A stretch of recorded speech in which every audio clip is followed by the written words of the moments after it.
Progress did a lot that we could help, and where you will notice a street sign, Flinders, Victoria Parade, north, south, east and west, because Victoria Parade was populated in areas rather than start at one and go all the way around, each section had different numbers, or the same numbers, which was very confusing to fire brigade, ambulance and anybody that was visiting. So Progress, actually Bruce thought this one up, that we asked council would they consider cutting it into north, south, east and west, so that if an ambulance got a call, they look at the sign, oh yeah, it's that side, because they roam around trying to find where these poor people were, and in the minute they're dying, you know, and the ambulance can't get to them. So that was something else Progress did. Has anybody else got any more suggestions you want me to enlarge on? I'm afraid I'm running out of things Or questions, you know, about, you know, if anyone's got any questions. I have a question, Norma. How did you and Bruce come up with the news that I mightn't be part of Progress? Was that part of Progress? Yes. So what's the story there? Bruce decided to do that? No, we took it to the Progress Association meeting and everyone voted on it, as one does. And we asked the council would they do it, and lo and behold they agreed and thought it was a wonderful idea. It was a good idea. I used to love reading them. When did you first start that newsletter?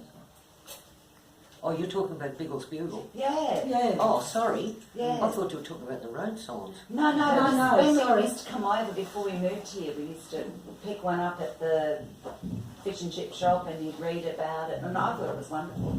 Well, I've got a pile of them about that high. I'm still trying to put them in numerical order, and I couldn't honestly tell you when they started. But there were some other people before Bruce. Yes, there was. It was Cameron did one. Cameron, yeah, that was. The first one. Jim Foley's, Denise's first husband, did proper magazine. Yeah, I didn't know about that one. Yeah, it's really, that was before my time. It would be a click state. We do have them here in this yellow cabinet. Right. George, he lives at Victoria Point. He did one for about 7 or 8 months. Oh, And quite detailed, but he got into trouble with too much detail. You say you still got them? We've got them here. Yes. Yeah. And then George Harris did the. George. Yeah, it's George Harris. That's Councillor. Coochie chap. was Jim Foley the first president, first Progress Association?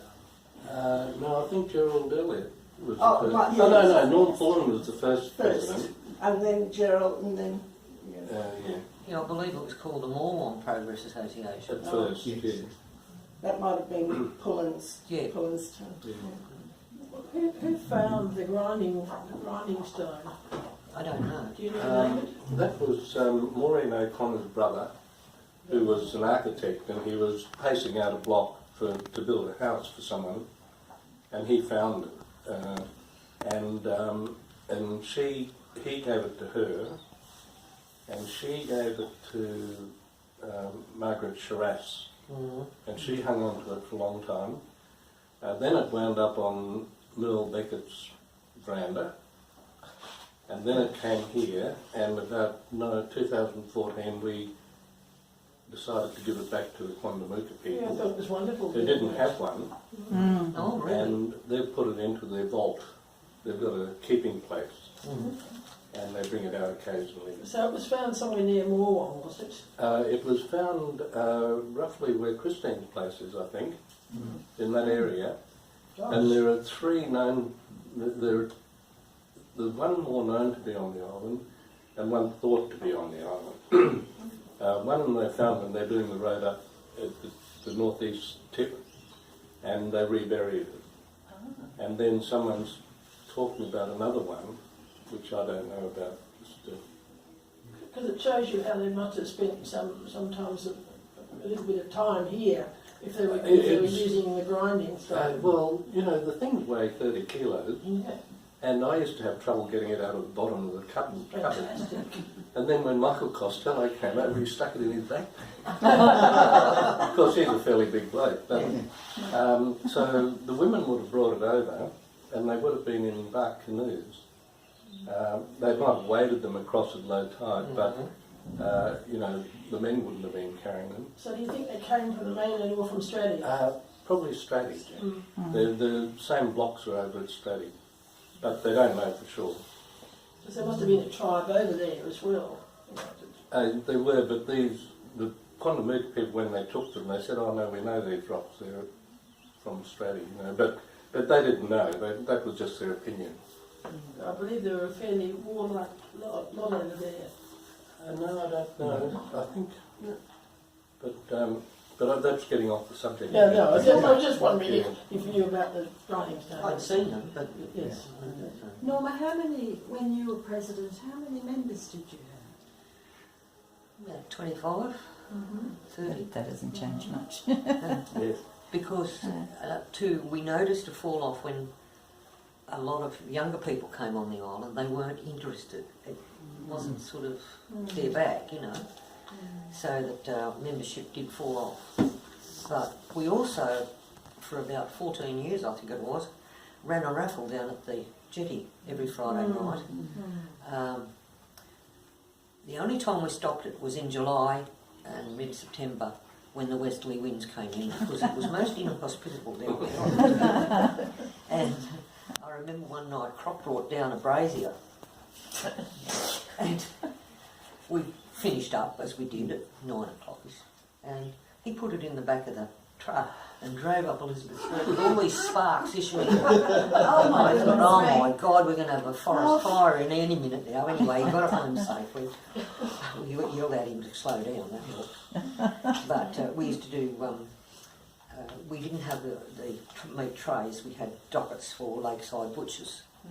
We'd go and pay them and they'd give us so many dockets and we'd have our raffles, and it was quite a social arrangement. And then, as happens, we had some people that sort of over-imbibed when they shouldn't. It wasn't one of those sort of meetings, it was just a, you know, company while we did the raffle, and started to go hell west and crooked, so we stopped it. There was one time, see, I belong to the art group, and they covered here have got our things in it. One time there was a big board, and it mentioned about all the good things that Progress Association has been responsible for doing in this design. That, you know, it was quite amazing. Like, a lot of people don't know.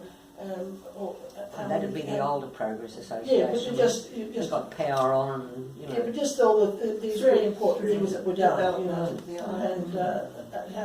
and how important that was. Because Joyce Collette, I think, was one of the originals, wasn't she? I think so, yes. Certainly. And Claire Elliott was the first secretary. No, she wasn't the first secretary, but she was the most stable secretary at the beginning. Ted Jones was the first secretary, and he became secretary in order to destroy it. Was the way he put it. Too progressive. So there was a lot. Too progressive. Probably.